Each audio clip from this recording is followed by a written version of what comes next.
Is it possible the Beatles were more of an image band than a music band? If you watch this channel, you may have come across my video on Jimmy Page and the Beatles, where Page suggests that most of the music that the Beatles made prior to the time of Around Magical Mystery Tour was, quote, nothing to write home about, end quote. And in that video, I gave my counterposition, which was that the music of the Beatles had always been a cut above other bands, even when they were first starting out. Now I'd like for you to listen to something that Jerry Garcia had to say about the Beatles, which puts a new twist on the entire topic. Let's listen to Jerry Garcia right here.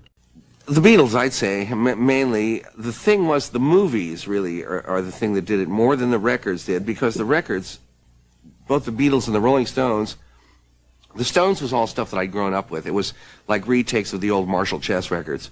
It was a little Muddy Waters, a little Chuck Berry, you know, but it was all stuff that I'd heard before, and I understood the way it worked, the way it functioned. At that time, I'd been playing bluegrass banjo for about 4 or 5 years, and it wasn't the music so much that interested me. And the Beatles was like, their first records were so sappy, you know. I didn't really like them that much, frankly, you know. But when the first movie came out, Hard Day's Night, and it had such great flow to it, and such great style, and the thing of fun, you know.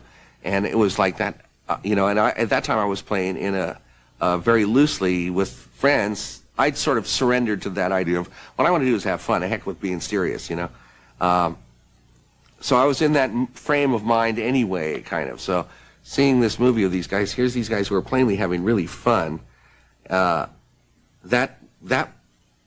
think that's the thing that kicked the Beatles off most in the West Coast, as far as the kind of folk music, coffee house, post-beatnik circuit, you know, that was going on then, that most of the San Francisco bands evolved from that space. We all had been denizens of the coffee house world, which was sort of took itself real seriously and like that, but this is like a chance to get back to yucks, you know.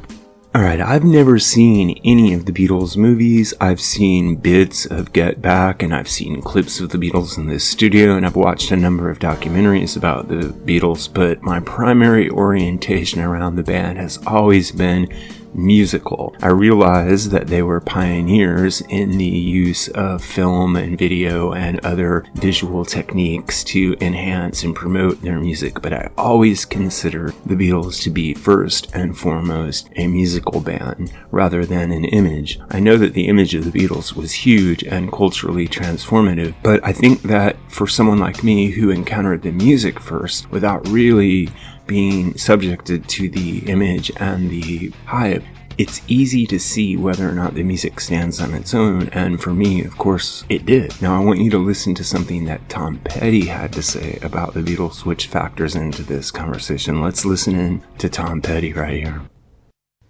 But the Beatles, you know, that looked like something that could be done to me.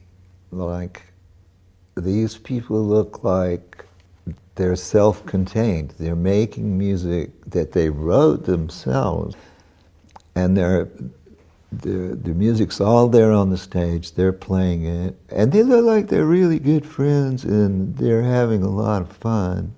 Of course, they were so absolutely genius, you know, like they were so good even in '64 that it seemed like really hard to ever reach that kind of musicianship. But then you saw the Stones come on there not much long after that, and you went, that I can do.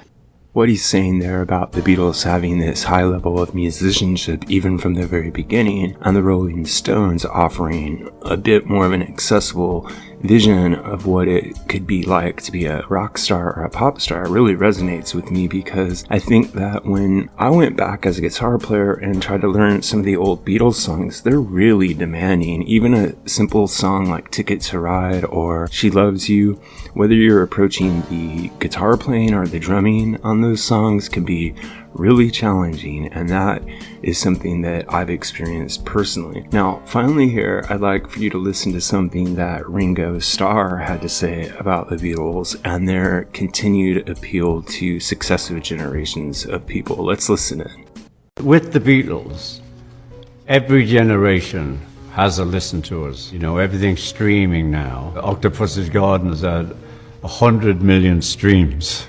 That's crazy. You know, the Beatles are still doing like 5 billion streams a year. It's far out. What do you miss about being able to get together with the other guys? Well, I miss them both, George and John. Yeah, we were friends. We were like 4 brothers, and we looked out for each other. You could just feel where it was going. You know, we're like psychic. For me, it was like psychic. We knew where we were going. No one had to look at you or stamp the foot, whatever, you know. And we did it together. You know, that's what was great. We had 2 great songwriters. And then George started writing, I started writing.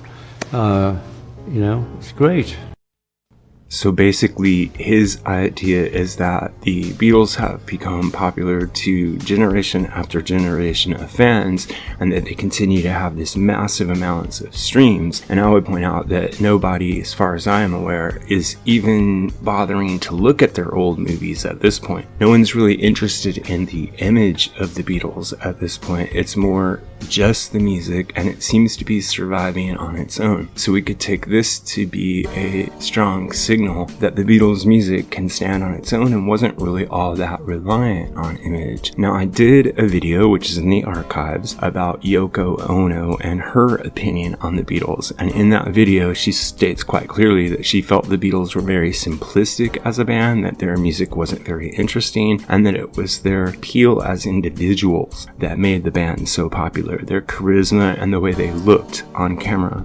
A similar position was taken, of course, very famously by George Martin, the producer of the Beatles, who said that when he first heard the band, he wasn't really that impressed with their music, but he was impressed with them as people. He felt that each one of them was very charismatic, and that sold him on the idea of the band. So you've got some heavyweight people on both sides of the issue saying, well, on the one hand, the Beatles weren't that musically advanced when they started, but they were very charismatic. And on the other hand, they were so musically advanced, even from the very beginning, that no one could keep up with them. I personally would put myself in the latter camp. I think the Beatles were always a cut above the other bands of their era and still remain that way to some extent. But what I really like to know is your opinion. Do you agree with what Jerry Garcia had to say? Do you agree that the Beatles' image was equally as important to their overall success as their music, or could the music